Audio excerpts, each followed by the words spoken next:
La ilaha illallah, Muhammadur Rasulullah. To je zakon, brate, nama, svima muslimanima. To je zakon, brate, nama, svima muslimanima. Kaže, prijašnje generacije su na Kur'an gledale kao na pisma od njihovog gospodara, pa su ih iščitavali noću i o njima razmišljali više nego li danju. I na Kur'an trebamo gledati kao na jedno pismo. Neko ima brata, neko roditelja, neko prošenicu, nekoga poruka ili pismo kad mu dođe, pa jedan put, pa drugi put, pa treći put. Draga mu osoba, pa onda što mu je mila osoba, 2-3 put pročita ono što mu je napisala, pa ga sačuva i slično. Allah dželešanovu je preči da se njegovo pismo koje ti uputio preko najčasnijeg čovjeka iz stvorenja, Muhammeda sallallahu alaihi wa sallam, preko pismonoše, koji je donio pismo preko meleka, preko Muhammeda alaihi salama, dostavljeno tebi na tvoju adresu i onda ga pomno iščitaj i vidiš šta se tim pismom od tebe traži. Omer ibn Khattab radijallahu anhu kaže, pamtili bi po 10-ak ajeta i ne bi prelazili na novih 10 ajeta, sve dok ne bi praktično postupili po prvim 10 ajeta. Po prvim 10 ajeta. Dakle, od nas se traži da uporedu sa učenjem ide i rad. Da uporedu sa hifzanjem ajeta prostudiraš propise koji ti ajeti nose za sobom i da ih u praksu sprovedeš, pa kad sve to odradiš, evo novi 10. A mi pređemo 10, ali djela nema ni za jednim od tih 100 ili 200 ajeta koje naučimo. Bilježi se da je Omer ibn Khattab radijallahu anhu naučio suru Al-Beqaru tek za 9 godina. 9 godina učio suru Al-Beqaru. Ne zbog toga što je nije mogao naučiti, već zbog toga što je nastojao po svakom njenom ajetu postupiti. Mi učimo brzo suru, pa drugu, pa džos, pa drugi džos, pa na konje smo. Omer ibn Khattab rastegne to na 9 godina, ajet po ajet, ali sprovodi u djelo i u praksu svaki od ajeta. Pozivamo se na praksu selefa, ovo je praksa selefa. Abdullah ibn Mes'ud radijallahu anhu je rekao, nama je bilo teže učiti Kur'an na pamet, nego li raditi i postupati po Kur'anu. Dok je generacijama nakon nas lakše učiti Kur'an na pamet, dok će im biti teže postupati po Kur'anu. Dakle, sahabima je lakše bilo da rade po Kur'anu nego li ga uče na pamet. Dok generacijama nakon njih je lakše da ga nauče na pamet, nego li da postupaju po njemu. Osman ibn Affan radijallahu anhu je rekao da su srca čista, ne bi se mogla zasititi od učenja Kur'ana. Da su srca čista, ne bi moglo dosaditi učenje Kur'ana, već bi tražili još nikad im ne bi bilo dosadno. Pa onda ako čovjek posumnja ili primijeti da mu dosadi kad se više na ruku ili kad se više završi, onda neka posumnja u čistoću srca svoga. Abdullah ibn Mes'ud radijallahu anhu kaže, ko želi znanje, neka otvori Kur'an. Kur'an je znanje prvih i potonjih generacija. Češ znanje? Pređi Kur'an. Savladaj Kur'an, nauči Kur'an, tu ti je pohranjeno znanje prvih i potonjih generacija. Enes ibn Malik radijallahu anhu je rekao, mnogo je onih koji uče Kur'an, wal Kur'anu jel'anu, a Kur'an ih proklinje. Mnogo je onih koji čitaju Kur'an i uče ga Kur'an samo la'natullahi alejhi, proklinje ga, hem ga griješi, hem ga krši, hem ne zna propise, hem ne zna pravila, hem ne zna harfove, a opusti se u njemu.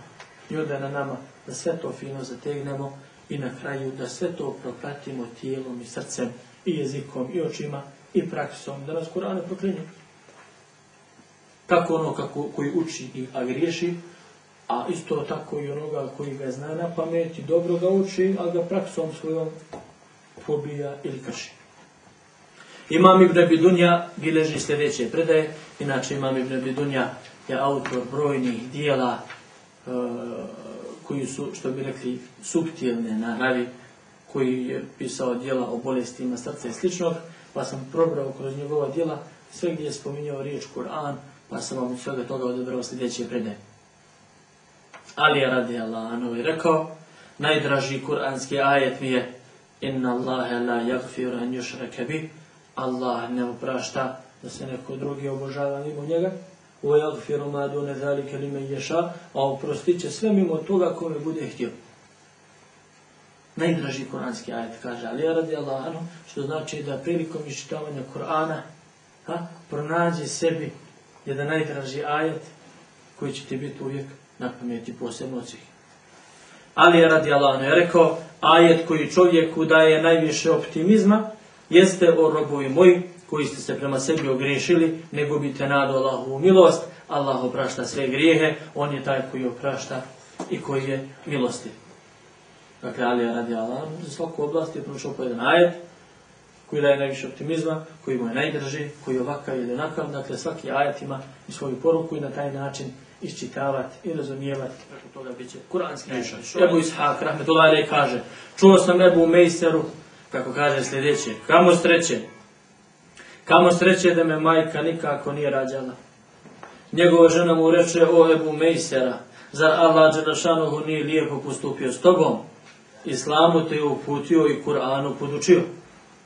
Njegova žena, 2 nijemeta, kaže, Islamu te je uputio i Kur'anu te je podučio. Šta će više? Pa reče, jeste, ali nas je u isto vrijeme Kur'anom obavijestio da možemo ući u vatru, ali nas nije obavijestio Kur'anom da ćemo mi izaći iz vatre. I zbog toga je bilo isra. Bolje da mi majka nije rodila. I tako treba da se ponaša onaj koji stremi osobinama selefa, a to je da prvo sebe lično i personalno gleda kao džehnemliju. A sve drugi je da gleda da su bolji od njega. Starijega kada vidi, da uvijek pomisli da taj stariji ima više dobrih dijela od tebe. Da ima više godina od tebe. A mlađega kada vidi, da pomisli u sebi, ovaj mlađi od mene ima manje grijeha od mene. Dok imamo danas kontra, ovaj stariji od mene, Bog da koliko grijeha pokupio odnosu na mene, ovaj mlađi, ovaj ništa nije pokupio dobrih dijela u odnosu na mene, svi su drugi džehnemlije, a ja posred Firdevsu Sulara. I to nije bila osobina prvih generacija, jer Ibn Ebi Mulejka kaže, zatekao sam preko 30 sahaba koji su sebe optuživali za nifak. Preko 30 sahaba koji su sebe optuživali za nifak, licemjerstvo. A mi smo danas susreli preko 300 muslimana koji su optuživali 300 miliona drugih za nifak. Frajmaju sebe. Tako je da na nama da budemo samo kritični i da prvo radimo na sebi i da nikad ne budemo zadovoljni sobom i da uvijek gledamo druge da su bolji od nas i na taj način dovoljimo. Jer bude li kontra, čovjek će propasti sam. Enes radijallahu anhu prenosi da je poslanik alejhi selam rekao, Allah dželešanuhu ima svoje pobornike među ljudima na zemlji. Bi rečeno koji su to Allahov poslaniče, reče ehlul Kur'an, pobornici i hafizi Kur'ana, kad izbilježi imam Darim. Katada rahmetullahi alejhi je rekao, izgradite svoje srca Kur'anom i ispunite vaše kuće njime. Što znači da i u kući, pored učenja, sad možemo ispunjavati naše kuće Kur'anom, neka se sluša Kur'an, imamo, hvala Bogu, i s čime i preko čega, ima i kompjutera i DVD-a i televizora i svega, iskoristimo ga u hajr. I nek se sluša Kur'an i Kerim u našim kućama. Poruka od Katade, rahmetullahi alejhi, Ikreme radijallahu anhu, bi često puta znao staviti Kur'an na svoje lice govoreći Kitabu Rabbi, knjiga moga gospodara, iz ljubavi prema Kur'anu Kerimu. Iz čega se može zaključiti da ona praksa naših kad poljube Kur'an, šalom i slično. Ima to utemeljenje, jer su prve generacije ljubile Kur'an. Stavljali ga na prsi, stavljali ga od ljubavi prema njemu i prema Allahove azzawajal riječi i prema uputi koju ti Allah dao u ruke tebi. Pa je valja cijeniti i poštovati i slično.